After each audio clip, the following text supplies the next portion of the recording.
Oke, halo sahabat Kompas TV, bersama saya Theo, dan sekarang saya sudah bersama dengan Pak Ogroseno, Wakapolri tahun 2013-2014. Nah, di sini saya akan berbincang dengan Pak Ogroseno terkait dengan kasus Vina yang sampai saat ini masih hangat lah untuk diperpanjangkan. Nah, Pak Ogroseno kemarin sempat mengatakan kalau kasus Vina ini 90% yakin kalau ini kasus pembunuhan. Dan ada anggapan dari beberapa mungkin kuasa hukum Sakatatal itu mengatakan kalau ya ada dugaan kecelakaan dan bukan pembunuhan. Nah, mungkin kalau dari pandangan Bapak bagaimana sih Pak? Ya, peristiwa ini kan bukan berangkat dari peristiwa titik nol, mereka berangkat naik sepeda motor kemudian kecelakaan. Atau mungkin mereka naik sepeda motor kemudian dihadang sama preman, jatuh di situ, dihajar. Ya kan? Jadi pembicaraan beberapa refraksi HP Megi dan Mega ya, kawannya Vina, bahwa ada komunikasi di situ yang dilakukan oleh Vina dan Peggy atau Mega di situ. Jamnya bisa dilihat. Jadi peristiwa ini berangkat dari suatu titik di mana, atau satu bangunan di mana di antara dugaan pelaku atau kawan ini berada di satu rumah atau satu bangunan. Kemudian setelah selesai, apakah mereka keluar kemudian terjadi kecelakaan atau ada peristiwa pembunuhan di lokasi tersebut baru dibuang di jalan layang. Itu aja. Jadi analisa kita harus tajam di situ. Jadi jangan menyimpulkan satu ini kecelakaan, juga tidak bisa.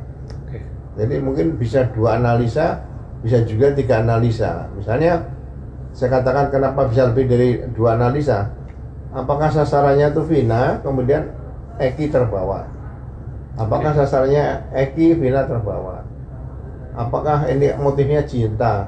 Apakah motifnya narkoba dan sebagainya? Ini kan harus dibuka semua nih. Polisi harus jeli ke sini, jangan hanya melihat satu arah saja seperti kacamata kuda gitu. Oke. Jadi kan banyak simpang siur kan, jadinya soal pembunuhan sama kecelakaan ini. Nah, mungkin siapa sih Pak yang berhak untuk menjelaskan? Ya, kalau misalnya peristiwa kecelakaan lalu lintas, kan waktu itu dari Polres Sumber sudah datang ke situ ya, atau Polsek Talun, bahwa sudah mendatangi TKP, katanya membuat laporan polisi juga di situ. Membuat laporan polisi model A biasanya polisi, ya kan? Nah, apakah ini sudah dengan teknis penyidikan lalu lintas yang benar? Ukuran misalnya ada skid mark, garis bekas rem dan sebagainya. Kemudian apakah mereka dicek dalam keadaan mabuk atau tidak, dan sebagainya. Kalau tidak ada mabuk kan kemungkinan bisa bunuh diri juga bisa nih, seperti itu. Jadi ini memang tidak semudah apa yang dikatakan. Oh, ini kecelakaan lintas tunggal, seperti bukan. Kecelakaan lintas dengan beberapa alternatif ini juga harus dibuktikan, ya kan? Kemudian berangkatnya dari mana, saksinya siapa di situ. Kalau ini misalnya pembunuhan juga sama dilihat. Kalau kecelakaan lalu lintas biasanya korban itu ditaruh di pinggir jalan supaya tidak jadi korban, mungkin ada kendaraan lewat mengganggu kelancaran, kemudian ditutup pakai kertas atau di kain, atau kalau ada kain ya, kalau enggak mungkin daun dan sebagainya, supaya tidak dilihat masyarakat. Kalau sudah meninggal, kalau masih hidup dibawa segera ke rumah sakit, tapi tidak ditempatkan di bahu jalan seperti itu untuk menarik perhatian. Jadi masyarakat Indonesia ini benar-benar kemanusiaan yang adil dan beradabnya itu tinggi di situ. Jadi kita harus hormati masyarakat yang benar-benar bisa menemukan korban pertama kali. Kenapa tetap ada di bahu jalan dan satu lagi di sekitar situ. Oke. Tadi kan Bapak sempat menyinggung soal bukti chat Vina, ya bukti chat Vina sama Mega dan Widi gitu kan. Menurut Bapak bukti itu cukup membuktikan nggak sih kalau itu kalau dulu disebut sama kuasa hukum Saka Tatal disebutkan kalau itu bukti yang menunjukkan bahwa itu cuman kecelakaan gitu. Iya, karena dilihat dari jamnya kan jam 15 ada chat dari Vina di situ. Tapi ada pakai UTC. Saya juga coba pelajari UTC itu apa. Ternyata itu UTC adalah penggantian GMT dulu. Jadi UTC ini biasanya kalau misalnya di Indonesia jam 7 pagi, UTC berarti di sana 00 masih. Jam 00 gitu loh. Tapi kalau misalnya di Vina itu ada jam 15, berarti UTC-nya itu adalah jam 8 pagi. Nah, mungkin masih ada chat Vina yang jam malam 22 malam. Nah, UTC-nya mungkin itu jam 15 gitu loh. Jadi ini perlu dicek ahlinya supaya jangan sampai nanti salah mengartikan oh ini kecelakaan ya, ternyata jam 10 malam menurut UTC gitu loh. Seperti itu. Jadi masyarakat harus diberikan edukasi bahwa apa UTC dan bagaimana UTC digunakan supaya persoalan ini menjadi jelas seperti itu. Saya sebelum jelaskan UTC pasti saya juga mencoba mencari referensi apa UTC itu kan seperti itu. Artinya masih ya perlu ahli juga ya untuk menjelaskan soal bukti ekstraksi cat dan lain-lainnya. Iya, karena saya sampaikan sama salah satu pengacara yang dari Vina. Nanti untuk KPK kalau perlu datangkan ahli UTC yang dari luar negeri bukan dari dalam negeri ya yang tahu tentang itu supaya jelas seperti itu. Terus kemarin kan saksi Dede terus mengakui kejujurannya terkait kasus ini, terus sama Liga Akbar juga telah mulai jujur soal kasus ini. Mungkin dari pandangan Bapak bagaimana dan apakah bisa disebut ada rekayasa nggak sih Pak kalau dari ucapan yang dilakukan oleh Dede dan ya pasti sebelum Dede atau Aep atau mungkin ada Liga Akbar sebelum mereka datang ke kantor polisi diminta membuat kesaksian entah benar atau palsu. Berarti kan ada orang yang menyuruh. Nah, mereka harus berani berkata jujur. Saksinya siapa yang mengajak mereka, kemudian siapa yang memeriksa di situ, ya kan? Ya membuat keterangan tidak benar itu berarti bisa dari dalam dirinya sendiri, niatnya sendiri, atau disuruh. Dan ini harus diproses pidana. Karena proses PK itu kan sebetulnya kalau menurut Wahab tidak ada kedaluarsanya. Tapi kalau menurut putusan Mahkamah Agung kan ada kedaluarsanya nih. Jadi nanti putusan tentang keterangan palsu tentang peristiwa ke 8 terpidana dan 3 DPO tadi yang dinyatakan sebagai pelaku dengan hukuman seumur hidup, itu orang yang tidak bersalah jangan jadikan tersangka untuk dihukum seumur hidup. Nah ini novum yang sangat vital untuk membuktikan bahwa mereka itu adalah bukan pelakunya seperti itu. Ini sangat berguna sekali. Segera saja disidangkan untuk dibuktikan di pengadilan bahwa ternyata keterangan-keterangan mereka itu yang dipakai di sidang pengadilan adalah palsu. Ada dugaan rekayasa nggak sih Pak dari awal terkait kasus Vina ini? Kalau dari sadisnya sih kelihatannya ada. Dari lukanya loh ya, luka-luka sadisnya kelihatannya ada. Boleh dijelaskan? Kondisi korban lah. Sampai kemaluan katanya mengeluarkan darah segar dan sebagainya kan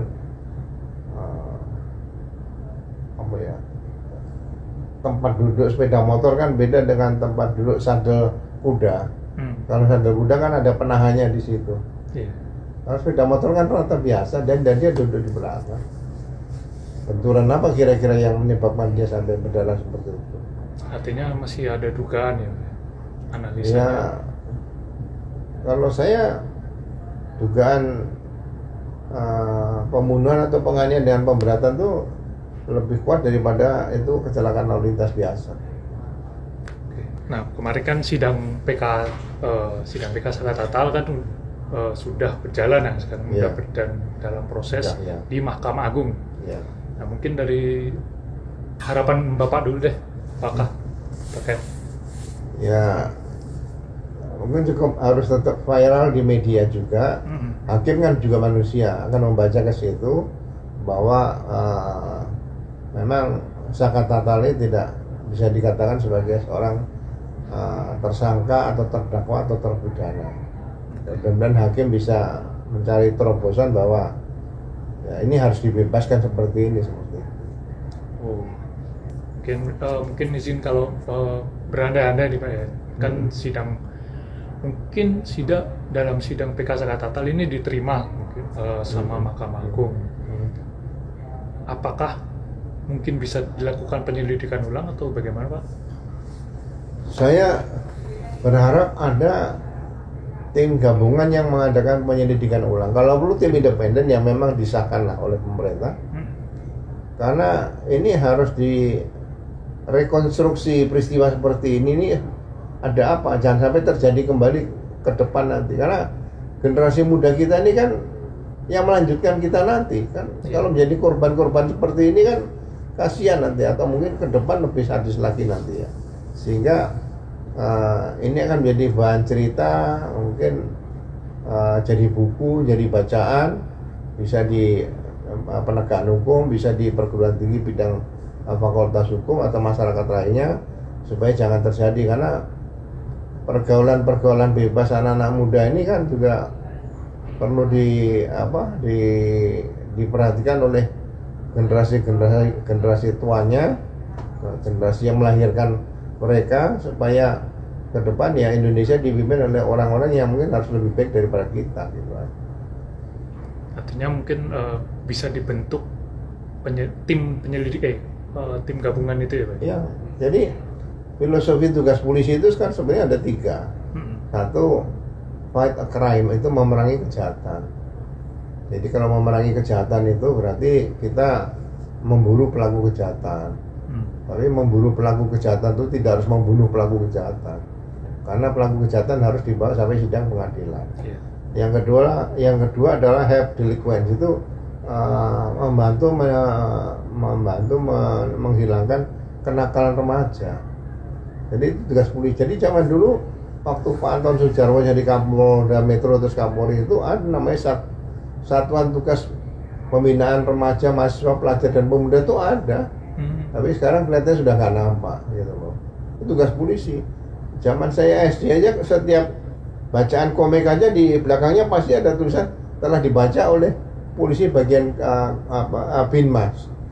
Jadi polisi itu ada perannya di situ. Nah, yang ketiga adalah kalau nggak salah kenakalan remaja juga, mengentaskan kenakalan remaja aja. Help delinquent. Jadi jangan sampai mereka terbawa ke hal-hal yang negatif. Ini sudah dilakukan oleh pemerintah Cina loh. Pemerintah Cina tuh setiap kabupaten, setiap kota tuh membangun gedung olahraga di mana generasi mudanya itu, dalam gedung itu ada beberapa tingkat, ada beberapa cabang olahraga di situ, mereka bisa latihan di situ menggunakan. Jadi pemerintah tuh punya peran untuk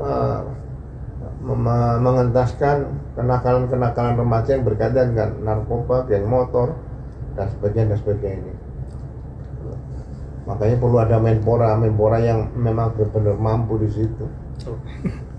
Dalam pandangan Bapak, apakah ada obstruction of justice sih Pak dalam kasus ini? Ada obstruction of justice dalam kasus Vina? Kalau saya sangat jelas di sini. Jadi obstruction of justice itu dilakukan oleh kemungkinan orang tua si Eki juga, kemudian oleh para petugas penyidik pembantu anak buahnya Aibtu Eki. Aibtu Eki ini kan bukan penyidik. Iya. Dia bisa nangkap orang dan sebagainya, ini kan berarti karena cara-cara yang di luar norma penyidikan. Penyidik itu kan perwira ke atas ya. Kemudian mungkin TKP sudah mulai dihilangkan barang bukti di situ. Misalnya ada darah di lab dan sebagainya. Tapi ini dengan teknologi tinggi sebenarnya masih bisa diungkap misalnya. Oke. Status hukum kan lokasi kecelakaan Vina dan pelaporan terkait kasus pembunuhan kan ini berbeda Pak. Di di Kabupaten Cirebon dan Cirebon. Nah itu kalau dari Bapak gimana sih Pak? Sebenarnya harusnya ya? Ya sebetulnya kalau di situ ada TKP yang berseberangan gini ya. Iya, iya. Polisi ini kan polisi negara Republik Indonesia, bukan polisi daerah Cirebon kota, polisi daerah Cirebon, jangan. Satu aja setelah laporan itu sama-sama gabung. Nanti kalau kira-kira ini lebih berat, banyak kejadian ke arahnya Polres Cirebon ya tinggal dilimpahkan saja. Jadi nggak usah ada merasa saya polisi Cirebon kota, saya merasa polisi Cirebon kabupaten, ini yang salah. Jadi kita harus kembalikan lagi bahwa Polri adalah polisi negara Republik Indonesia, bukan polisi daerah. Makanya sebutan Polda. Ya itu kita rasakan setelah berpuluh-puluh tahun, akibatnya sekarang ini ada polisi kedaerahan. Harusnya kembali ke zaman dulu lagi, daerah kepolisian. Jadi dulu kalau sekarang Kapolda, dulu naik Kadapol, kepala daerah kepolisian. Gitu. Jadi seluruh Indonesia ini daerah kepolisian Republik Indonesia. Gitu. Jadi polisi Jakarta pergi ke Palembang ada kecelakaan, dia turun tangani kecelakaan lalu lintas. Jangan, saya polisi Jakarta, saya nggak bisa, nggak bisa. Masyarakat nggak tahu ini polisi mana, pokoknya pakai seragam polisi, taunya polisi. Itu aja. Artinya nggak perlu simpang siur gitu ya Pak? Iya, kalau ke daerah itu nanti jadi polisi Pamong Praja, kan polisi Pamong Praja sudah ada, polisi PP. Iya. Ya kan? Jadi polisi jangan lupa kalau dia nanti menjadi polisi kedaerahan akan menjadi polisi Pamong Praja di situ. Terus kemarin kan 6 terpidana telah mengajukan PK Pak, dan di Pengadilan Negeri Cirebon. Tapi ada satu pihak dari Sudirman nih Pak yang belum mengajukan karena keluarga, bahkan keluarganya itu sulit untuk menemui. Nah kalau dari pandangan Bapak itu gimana? Ya sangat aneh kalau Sudirman ini tadinya bersama-sama berada di lapas kelas 1 Cirebon. Kemudian ada surat di Krim yang menyatakan akan memindahkan para terpidana tadi ke Bandung, ke Lapas Bancai untuk pemeriksaan mencari DPO. Itu hal yang sangat tidak lazim. Mencari DPO hanya memindahkan terpidana dari lapas satu ke lapas lain. Jadi apakah tidak perlu izin pengadilan ini? Gitu. Manusia loh ini, yang dipindahkan bukan barang pakai gubuk gitu. Jadi ini mungkin etika penegak hukum seperti ini, jadi sangat disayangkan kalau misalnya Dirjen Lapas itu juga seorang jenderal polisi, kemudian polisi juga bisa menerobos mungkin tanpa tertulis, dicek aja dokumen tertulisnya ada nggak, surat resmi yang minta ke Dirjen Lapas, kemudian minta ke pengadilan juga bahwa untuk membawa tersangka berpindah dari Lapas Cirebon ke Lapas Bancai. Berapa lama di situ? Mau ditaruh 1 bulan? Apalagi dipindahkan lagi ke lapas Polda atau rutan Polda. Polda tidak punya lapas, namanya rutan. Masa dari lapas dipindahkan ke rutan? Ini sangat aneh menurut saya. Jadi ya Propam perlu terjun lagi supaya ke depan jangan sampai terjadi lagi, ya kan? Polisi sendiri tidak bisa membedakan mana bedanya rutan dan mana bedanya lapas, seperti itu. Jadi apakah mungkin adakah, kalau dari pandangan Bapak, mungkin adakah ini Pak? Karena kan 6 terpidana itu sudah mengajukan PK nih, tinggal Sudirman aja. Apakah ada dugaan gitu Pak untuk agar tidak mengajukan PK atau menunda atau? Ya sebetulnya Sudirman ini kan hanya seorang warga, seorang anak, seorang pemuda yang diduga ya mengalami ada sedikit ketidaknormalan ya di situ. Ya. Kemudian pasal yang dituduhkan kepada mereka kan bersama-sama itu, ikut serta dan sebagainya. Sudirman hanya mengakui ikut memukul siapa dia, pakai alat apa, siapa saksinya, gitu loh. Dia memukul tujuannya apa gitu loh, kan nggak jelas nih, hanya keterangan dia. Nah, keterangan tanpa didukung alat bukti kok diterima polisi, ya nggak ada alasannya ya Pak, dia mukul gitu Pak? Ya kalau sekarang gini, Pak, saya memperkosa bintang film itu, masa saya langsung ditahan? Ya ini polisi yang seperti ini kan, ya nanti kalau dibilang dungu saya terlalu tajam kan nggak enak. Polisi yang harus masuk pendidikan lagi di Megamendung supaya dia bisa dapat ilmu lagi yang lebih bagus lah. Jadi kalau Sudirman hanya memberikan keterangan sendiri terus kemudian dijadikan diterima bahkan oleh jaksa dan hakim, ya jaksa dan hakimnya juga mungkin perlu diperiksa, atau kalau perlu yang seperti ini ya melanggar HAM seperti ini, HAM berat nih ya diberhentikan aja lah, nggak usah jadi petugas penyidik atau jaksa atau hakim. Jadi jangan ragu-ragu dipangkas seperti ini supaya ke depan nanti penegakan hukum itu benar-benar menjadi kebenaran dan keadilan itu jadi panglimanya gitu. Terus kan kemarin Pak dalam Saka Tata kan udah diperiksa oleh Barreskrim gitu dan udah terkait laporan dugaan kesaksian palsu Aib sama Dede. Nah, dan kuasa hukumnya menyebut kalau misalkan ingin jelas gitu, intinya gitu, itu Rudiana kalau bisa diperiksa lagi. Nah, mungkin dari pandangan Bapak gimana? Apakah bakal diperiksa Propam Polri dulu atau bagaimana?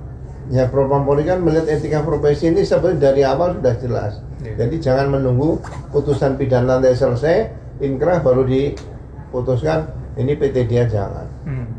Kalau perlu dari kacamata Propam udah jelas ini melanggar etika profesi, PT dia baru diproses pidananya, dia sudah statusnya sudah bukan polisi menurut saya. Jadi gitu. Propam itu harus jelas seperti itu. Jadi jangan nggak usah terlalu banyak dilindungi. Wah, kasihan ini belum ada kepastian hukum.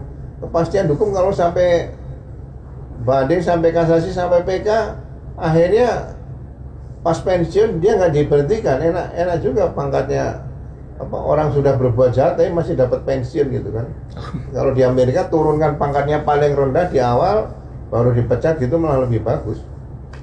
Artinya masih ada bakalan Propam masih bisa ya Pak untuk memeriksa? Ya lebih awal Propam itu Propam harus bekerja lebih awal, bisa mendeteksi bahwa ini jelas pelanggaran etika profesi berat. Jadi sama dengan dokter, misalnya ada pelanggaran pelanggaran profesi oleh dokter, ID bisa nyatakan dia nggak boleh praktek. Tambah pidana, proses pidananya, cabut izinnya, nggak bisa praktek, karena pidananya di situ lebih enak.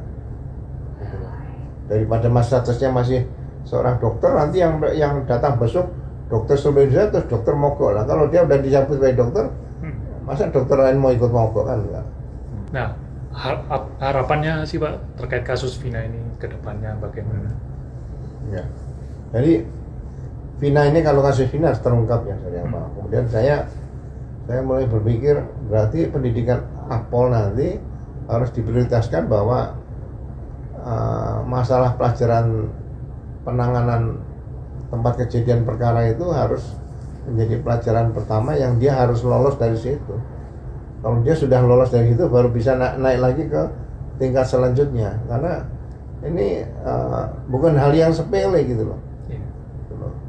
Nanti kalau ini dianggap hal sepele, semua orang bisa menangani TKP.